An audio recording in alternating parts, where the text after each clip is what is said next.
Hello everyone. Today we will discuss area here. We have already discussed the previous perimeter in the previous exercise. That is the sum of outer boundary. Now that is the sum of its all sides. That is outer boundary. And now the measurement of enclosed figure occupied by the boundary. That is your area. Simply आप ये देख सकते हो inner portion जो होता है, जो space इसमें कवर की होती है, that is the area. Now we will start from our question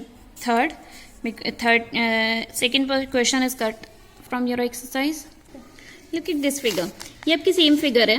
now have a look. ये आपकी अगर सपोज लेंथ ली है, ये ब्रेथ ली है, तो अगर आप इस लाइन को ज्वाइन कर देते हो, इस लाइन को ज्वाइन करने के बाद इन दोनों लाइंस को आप ये ऑब्जर्व कर सकते हो. लाइक आपके पास रेक्टेंगल एंड स्क्वायर का एरिया, तो आप लोग रेक्टेंगल एंड स्क्वायर का एरिया तो आप लोग निकालते ही हो. नाउ इसी फिगर को आपने कन्वर्ट कर देना इन योर एक्सटेंट.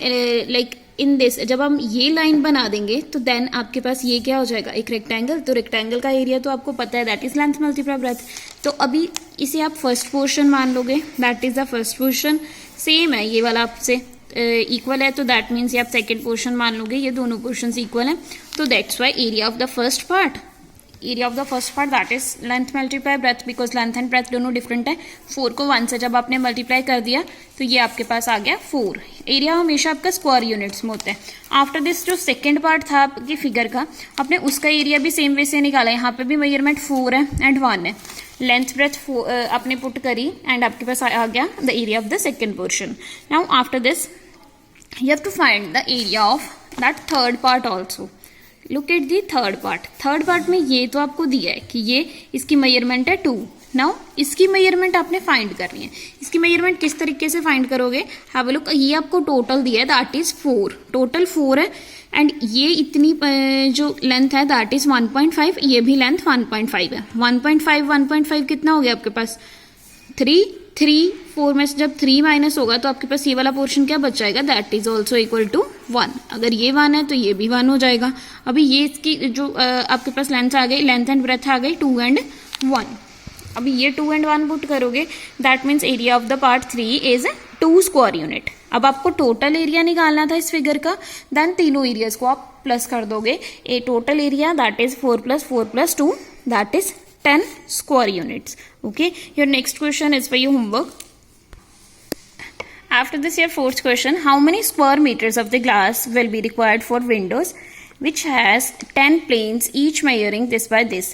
आपको फाइंड आउट क्या करना है, how many square metre of glass, कितना ग्लास चाहिए इसको आपको, will be required for the window. Window में अगर आपने ग्लास लगाना, आपको ग्लास कितना चाहिए, विच हैज 10 प्लेन्स. अभी विंडो में देखो कितने प्लेन्स है.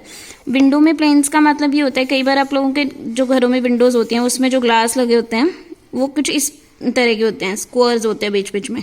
ठीक है, उस तरह से जो ग्लास लगा बीच में इस तरह के पार्टीशन में होता है जो glass, that is called planes. ठीक है, डिफरेंट प्लेन. अभी इस विंडो में 10 प्लेन्स बने हुए हैं. ऑलरेडी हमने कितने बना दिए, 1 2 3 4 5 6 7 8 एंड 9 10 प्लेन्स बने हैं. तो देखो 10 के 10 प्लेन्स का उन्होंने each measuring this by this, हर एक प्लेन का लेंथ एंड ब्रेथ दी है. तो सबसे पहले हम लोग एक प्लेन की एरिया निकालेंगे. एक प्लेन का एरिया कितना है, तो देन 10 प्लेन्स का निकाल लेंगे. Firstly, we will write here length. Length is 25 centimeter and breadth is 16 centimeter. Now, firstly, we have to find the area of the plane. Area of the plane that is length multiply breadth. Different terms आपको दिए हैं, that is 25 and 16 different terms है. That means that is a rectangle का formula लगेगा, length multiply breadth. And then अपने length and breadth की values put करने के बाद आंसर निकालना है 400, दैट इज 400 स्क्वायर सेंटीमीटर. अभी एक प्लेन का तो आपको पता चल गया area. Now you have to find the area of 10 planes. Area of 1 plane that is 400 square centimetre. Area of 10 planes, आपने इस एरिया को 10 से मल्टीप्लाई कर देना है. ठीक है, आंसर तो आपका स्क्वायर सेंटीमीटर्स में ही आएगा. नाउ जब आपने 10 से मल्टीप्लाई किया, that is 4000 square centimetre. Square centimetre को आप किसी भी वे से लिख सकते हो, दोनों में से. ओके, एंड अपने क्वेश्चन को ऑब्जर्व करना, उन्होंने क्या बोला था, right how many square metres of glass. मतलब उन्होंने ग्लास किस में पूछा है, स्क्वायर मीटर्स में पूछा है, बट आपका आंसर किस में आया है, स्क्वायर सेंटीमीटर्स में. राइट, स्क्वायर सेंटीमीटर में आया. Now you have to convert this answer into square metres. Now have a look. We all know the formula of centimeter to meter. 1 centimeter is equal to 1/100 metre. तो then जब आप इन दोनों पे square कर दोगे, दोनों पे स्क्वायर करी, पावर 2 करी, तो ये 2 बार मल्टीप्लाई होते हैं। स्क्वायरिंग का मतलब होता है ये टर्म 2 बार मल्टीप्लाई होगी। 1 centimetre multiply by 1 centimetre is equal to, यहाँ पे भी ये टर्म इस तरह से मल्टीप्लाई होगी 2 बार। तो देन देखो किस वे से करोगे, 1 centimetre multiply 1 centimetre, that is 1 centimetre square. And ये क्या आ जाएगा, 1 1 of 1, एंड ये जब दोनों मल्टीप्लाई होंगी 1 1 of 1 आ जाएगा। How many zeros left, 4 zeros साथ में लग जाएंगी।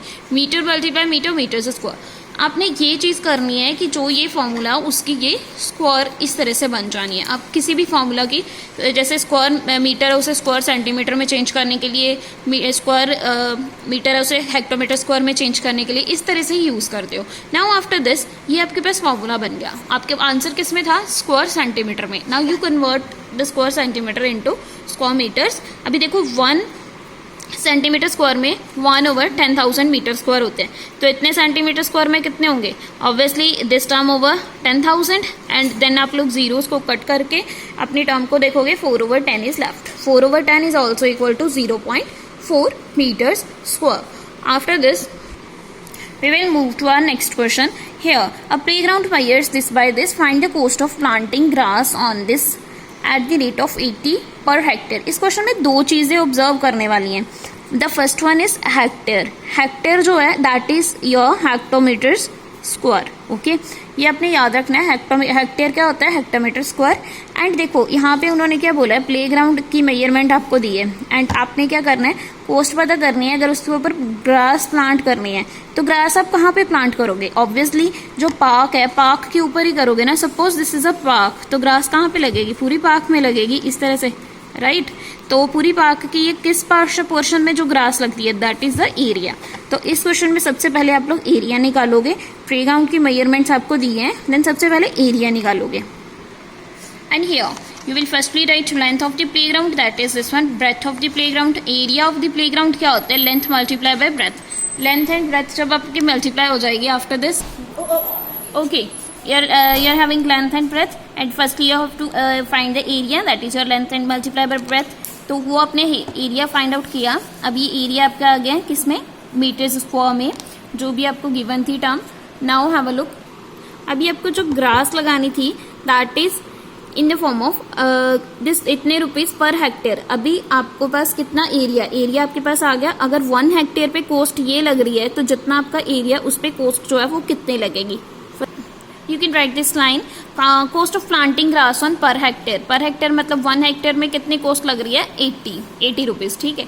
बट हमारे पास जो टर्म है, जो एरिया हमारे पास है, that is in the term of metres square. 1 metre में कितने हेक्टोमीटर होते हैं, that is you know 1/100 hectometre. तो 1 मीटर स्क्वायर में कितने हेक्टोमीटर स्क्वायर होंगे, दैट इज 10,000, ठीक है। After squaring you will get, तो इस मीटर स्क्वायर को आपने फर्स्टली चेंज कर देना है हेक्टोमीटर स्क्वायर में।